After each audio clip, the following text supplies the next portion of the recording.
Yes, your children, yes, you have similar experiences, but things will be different. And Stella sent a message earlier, and I said I was going to touch on what she said. She mentioned about how adults need to allow children to express themselves, to not suppress what they feel, suppress their emotions. She said the words, we can't live our lives being people pleasers. And that's so true, because when you raise children, I understand that we're trying to teach them respect. I understand that we're trying to teach them, how to acquiesce to authority, respect authority. Those are important. But in respecting authority, we must learn to raise children who are also independent thinkers, children who also know how to express themselves in an appropriate manner. You should not squash expression completely. Instead, you should teach them how to express themselves in a manner that is appropriate for whatever place and time that they are.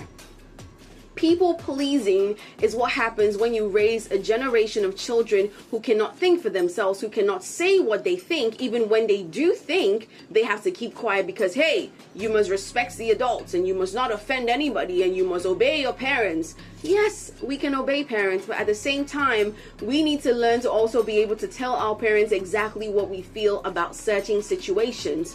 For example, something as minuscule as, let's say you guys are moving to a new house and you want to paint the walls. Ask your children, hey guys, what do you feel we should paint the walls? Involve them in the things that are happening around you. You want to make dinner that night? Ask your kids, hey, what would you guys like to eat for dinner? This is what I'm not saying you should just ask them and they'll start telling you things like, oh, I want to eat shawarma.